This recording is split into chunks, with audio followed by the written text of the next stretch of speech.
had a delivery, and this one is a 24-volt oven, and it's a locally made job, which is really good. These are normally found in 12-volt variants. It's taken me quite a while to get a 24-volt one special ordered in. That's because I have a 24-volt Land Rover Parenti ambulance, 6-wheel drive. It did come with a lighter plug. The problem with that is that I don't have any 24-volt lighter sockets in the vehicle, but I do have Anderson's connection. So rather than fitting this with a big mil spec plug, we're going to fit it with an Anderson and see if we can make it work from that. So that's what this video is about, putting an Anderson plug on things. Alright, disclaimer time.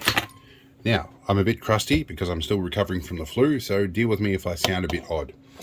Secondly, I have an unorthodox way of doing Anderson plugs that tends to trigger people, so consider this a trigger warning. I'm going to do things in a way people hate. This is a pretty quality 15 amp lighter plug / merit plug combination.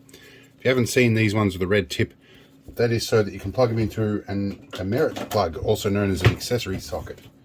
If I can find a spudger here, we can pop that red bit off the end, which usually pops off. This one is a new one and it's never been popped off before, so we're going to get the red thing popped off. That section there will plug into an accessory socket, so you can use it in 2 different types of connections. I do have an accessory socket in the vehicle that this will be going into, but I don't intend to make use of that. And now I have to work out which way this goes back on. I think it goes back on that way. In any case, we will be chopping this off all the same. So now the bit that frustrates everyone, I'm going to chop the plug off flush. I need as much cord as I can. Apparently this, well, being 24 volt, this is used as less current and higher voltage, so the cable is a bit thinner. Apparently it uses about 8 amps. We're going to dissect this plug, if I can find a screwdriver, because we want to know what the polarity is. Not that it's really going to matter all that much, mostly because this unit is basically a resistive load. There's nothing polarity sensitive in there. Maybe an LED light. In either case, we want to check anyhow, in case we end up with some other problems. Or it's like the chassis is negatively connected or something. There's a mini blade fuse in there. I do like these connectors. They look very good. So they have taken a sensible approach and used black as negative and red as positive. That's quite nice. I'm happy to see that. Okay, that's back together. That'll go in my spare parts box. Now we have an Anderson plug. I bought a few of these, and some little rats have nicked the pins out of the bag. And you get them on the shelf. I spoke to the local electronics shop, and they said, yeah, that happens quite commonly, which is frustrating, I have to admit. Now, I do want to look at the orientation of these. I'll do one pin and I'll work the rest out. Let's see how we go with this. I use these like solder cups. So what I'm going to do here is zoom in a little bit. I'm going to get my solder ready, and I'm going to get a gas torch and get this nice and hot and feed a crap ton of solder in there. But before I do that, I'm going to strip this end. This is nice. Now these are loads too big terminals, so that is going to be a slight issue. We're going to try and get these leveled out. What we're going to do is we're going to double over at least one section of that so that it centralizes in that cup. Now I have a big jumbo stoner torch that I like to use for these things. It is currently in the shed, so we're going to use the standard stoner torches, and we'll see how we go here. I had a Mr. Middo down, who's a long-time subscriber and fan. Oh, that was nearly in my eyes. I'm glad I'm wearing glasses. In fact, I'm not wearing glasses. I'm going to put them on. Alright. A little while ago I had Mr. Middo down and handed him a torch, and he made reference to the stoner torches. So I can tell he's been watching my videos. Occasionally these get overheated, so I have a spare one. So once we get to the top like that, I tend to just go and drop this in nicely and let it cool off as it all wicks in there. There's usually enough thermal mass in that solder and the connector to properly set that solder join. So we'll let it go for a minute, and then we'll come back. Now, if you can hear a rumble in the background, that is 2 CJ6A Nanchangs doing aerial dogfights. I've been in them, and they're good stuff. Now, I'm doing this one at a slightly greater zoom because I realized the last one I did, I just checked the viewfinder and noticed it was blurry. So hopefully you guys see this a bit clearer. I may have even cut out the previous clip. I don't know how I'm going to edit this. See how we go. Sometimes these torches overheat, so I have a spare one in the background. Get this nice and hot. Are we still in focus? We are. Keep going till we get our flux level with the top. Give it just a little bit more heat. I have my pins oriented the correct way. We're going to drop into that one. There's usually enough thermal mass in here to set that join. Now, one step I like to do, having done this, is a bit of contact cleaner, which does make the blue tack very sticky. Just clean some of the flux out of the back of this.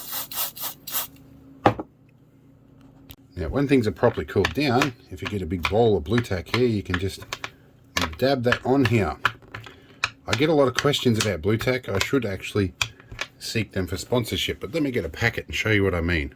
Blue tack is a Bostik product, and it actually it develops from something that the US space program developed for holding things down in space shuttles. But a lot of Americans don't know what it is. In any case, let's get our plug sorted out here. We want our red for positive. Now, oh, I thought I had them the wrong way around for a minute, but I didn't.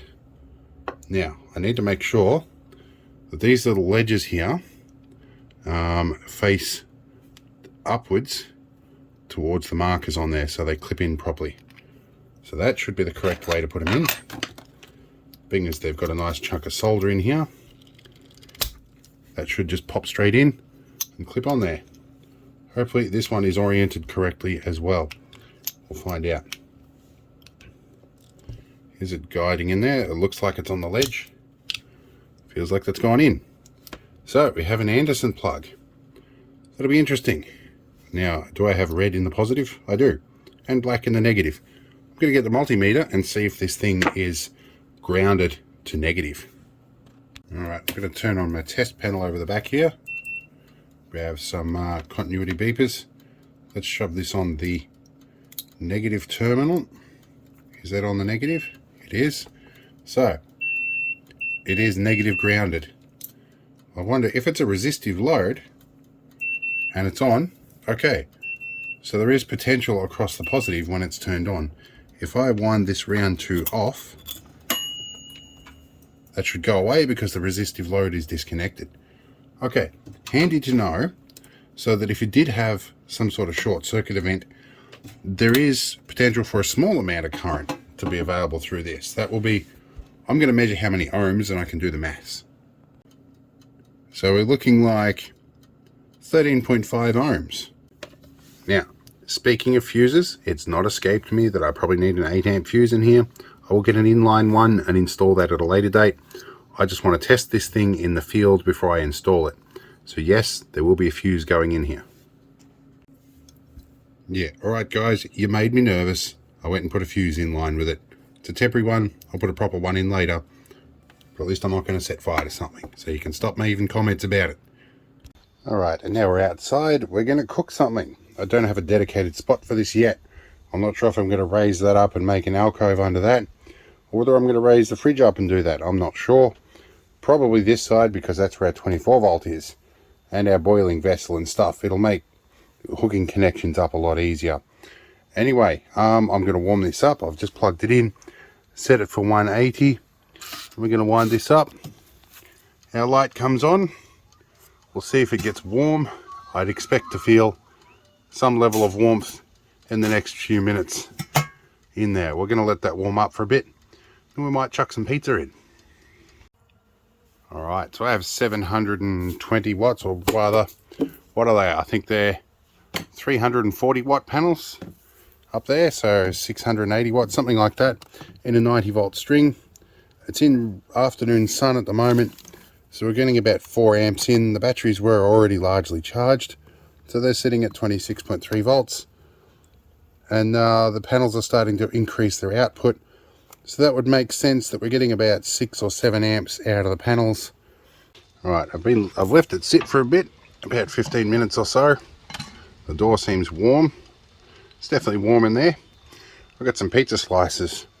I considered chucking some foil in underneath these, but I figured I'm going to try it without it. It looks relatively easy to clean. I've chopped this in half, but it will fit the whole thing in there. So we're looking pretty good. So I guess we'll let that go. It says to wind it up to 200, or I guess that's about 210. And we give this about 15 to 30 minutes. We'll put it on 30 because they are frozen. It could take a little bit longer. We'll come back and see what this is like. Just to verify instructions on the box. Look at how we're going for power so far. 6.5 amps off solar, which is not too bad for afternoon sun. Right, the timer ran and turned off. We'll see what we get in here. Well, they look like they need a bit more time, to be honest. They're not quite done yet. Let's have a look. Still need a bit more time. So we'll shut that, give it a bit more time, we'll come back. Okay, now according to the instructions with the insulation, it is only warm to the touch on the outside. Front door is also quite hot. Not as hot as I would expect, but still very hot. So in the grand scale of things, it's not too bad. This guy pulls about 14, 15 amps on 24 volts. The other one I've got pulls 55. So you can see a burn mark there where it melted a relay off the wall, pulling too much current. That was the 55 amp model. This one, much better at 15. That's not too bad at about 6 or 8 amps. So we're going to let it go on shore power and come back in about another 15 minutes. Right, so I walked out the door.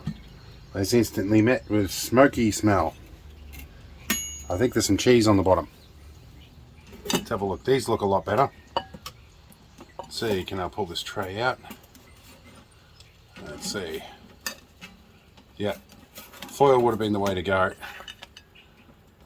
But looks pretty good to me. It's a hot meal on the road. Can't argue with that. Yeah, we'll take these out and clean them in a bit. But cooked pizza smells quite good. My apprentice will be happy. She can get a meal now. Alright, so yes, aluminium foil would have been sensible. We'll give that a scrub out. Kind of expected that. It's still kind of too hot to touch. We'll give that a clean up. I hear rumours there are trays that are manufactured by a company that fit these as well, but I reckon I've got a 20 centimetre cake pan that might fit in here.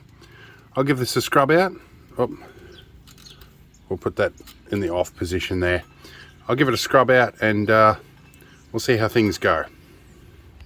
Alright, I just discovered something pretty awesome. This is a Coles off-the-shelf 20 centimetre cake tin. It fits in perfectly. I make cakes. I think it'll probably even fit with a tray on the bottom. Let's put this in here. See how we go. Cool, that way it doesn't bake the bottom out of the cake. That's awesome. I can do so much stuff with this. And then there's a bain-marie tray here that fits in this thing too. So we can do like slow cooked meals, we can do a roast, we can do a practical Christmas dinner with this lot. And we've got the fridge as well. I think we're cooking with gas or electricity now. Alright, so I'm happy with that. My little fuse packet here isn't getting warm. I put a 10 amp fuse in instead of the 8 because it was just a little bit more convenient. And it means if I have any sort of short circuit issues, it's still going to blow. In any case, this is not too bad. At some point in the future, we will engineer a way to lift this up, and maybe we'll work out which one fits where. And we'll have ourselves a little kitchen set up here. This has got a little bit out of whack. I do need a bit more space for the extra stuff we're now carrying. So we'll work it out. But either way, I'm impressed with this. Aussie Disposals were nice enough to special order this in for me. So we'll see you in the next video. Discuss in the comments if you got any questions, I guess. Give us a thumbs up if you do like it. See you later.